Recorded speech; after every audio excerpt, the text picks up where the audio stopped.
Assalamualaikum warahmatullahi wabarakatuh. Selamat pagi, salam sejahtera untuk kita semua. Salam rayu, salam untuk saudara semua yang ada di dalam maupun yang di luar negeri. Mudah-mudahan berbahagia dan yang sakit mudah-mudahan cepat sembuh dan beraktivitas mendapat rezeki yang banyak. Terima kasih. Kemarin ada berita yang cukup menggemparkan, yaitu deklarasi pasangan yang dikumandangkan atau yang dibacakan oleh Ibu Megawati Soekarno Putri, yaitu pasangan Ganjar dan Pak Mahfud. Nah, di video ini saya akan sedikit mengulas masalah Pak Mahfud MD, karena Pak Ganjar sudah kita ulas berkali-kali. Pak Mahfud MD itu sekarang menjabat sebagai Menko Polhukam, ya, terpilih sebagai cawapres Ganjar Pranowo. Dalam hal ini sebelumnya banyak spekulasi kemungkinan Mahfud jadi cawapres itu kecil jika dibandingkan dengan beberapa nama lain yang misal dengan Erick Thohir, Sandiaga Uno. Kenapa? Karena dua orang itu ya, juga sama-sama menteri, tapi pada dasarnya mereka itu pengusaha, modalnya besar, jaringan ekonominya juga kuat. Sudah dipahami secara umum biasanya posisi cawapres itu diberikan pada sosok yang punya modal besar atau memiliki jaringan politik yang luas. Karena soal elektabilitas tinggal numpang ke capresnya. Soal yang kedua, elektabilitas itu cenderung rendah ya untuk Pak Mahfud dibandingkan kandidat lain. Jika jualannya Pak Mahfud kurang laku, meskipun secara sektoral Pak Mahfud akan sangat kuat di Tapal Kuda Jawa Timur. Itulah yang juga dinyatakan oleh Pak Mahfud sendiri. Ketika dia bertemu dengan pimpinan partai, di partai koalisi, ya, tidak ada pertanyaan soal modal. Untuk kampanye itu kan butuh modal. Padahal biasanya wakil itu memberikan porsi dana kampanye yang besar. Tapi pimpinan partai koalisi merasa itu bukan pertanyaan yang tepat, sebab yang dicari pada diri Pak Mahfud adalah kualitas. Kualitas Pak Mahfud dikenal sebagai sosok yang tegas dan berani dalam memperjuangkan kebenaran. Dia bukan tipe orang yang takut diketak. Yang ketak DPR kah, SCW kah, Ormas kah, mafia hukum kah, Pak Mahfud akan bakal jalan terus. Secara hidup Pak Mahfud dijalani dengan penuh kejujuran. Pak Mahfud sangat alergi dengan perilaku korup. Makanya dia sedih ketika rekan seprofesinya yang jadi hakim malah terkena kasus suap, karena itu mengkhianati rasa jujur dalam dirinya.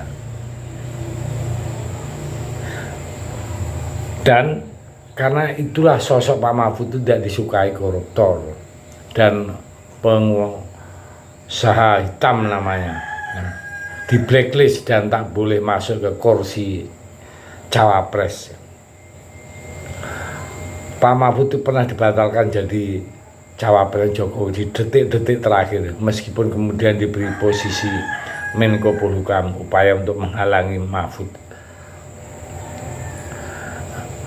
Demikian rupa, ya, selama menjadi Menko Polhukam Pak Mahfud kita tahu sepak terjangnya juga memang lurus-lurus saja.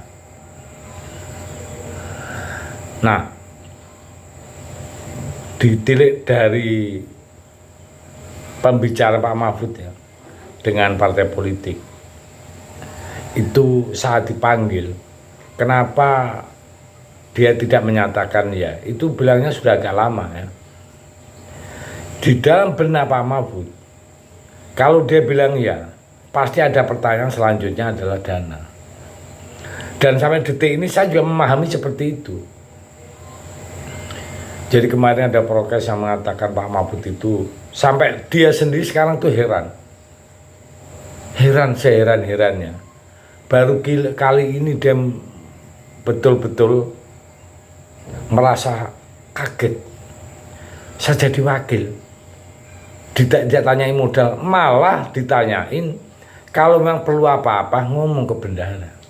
Ini luar biasa bagi saya. Itu kata Pak Mahfud.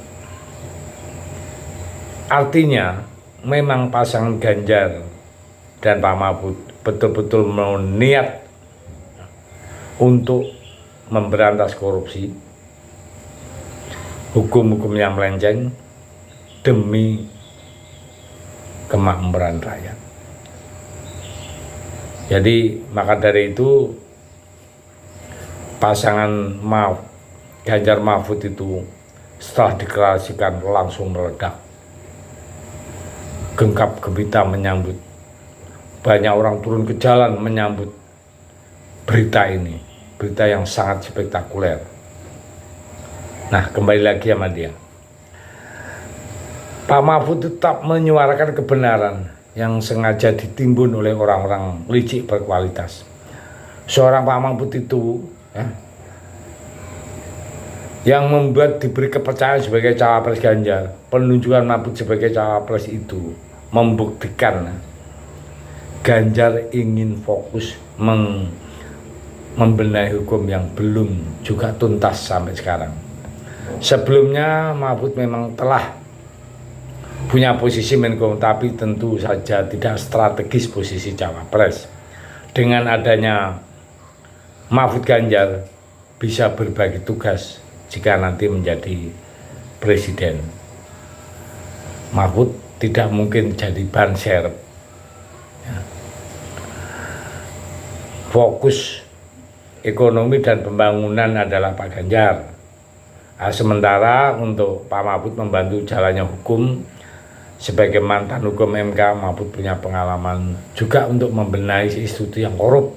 Tentu saja jika dibandingkan sikap Mahfud akan berbeda dibandingkan cawapres lain. Dia akan tetap vokal dan tak mungkin mau kompromi dengan pencoleng. Maka bisa dipahami munculnya nama Mahfud itu telah menunjukkan etikat baik pemerintah yang akan datang, yang dibangun oleh Ganjar Pranowo. Fokusnya tentu saja akan melanjutkan program yang baik, tapi program yang macet atau program yang bau amis harus diperbaiki dengan adanya duet orang hukum ini. Bisa dibayangkan gebrakan mereka nanti. Tidak sabar rasanya menunggu orang-orang jujur, berani dan sederhana itu mengawal reformasi hukum di negeri ini. Semoga saja dengan peran kedua sosok yang fenomenal itu, cita-cita Indonesia menjadi negara maju segera tercapai. Terima kasih. Merdeka.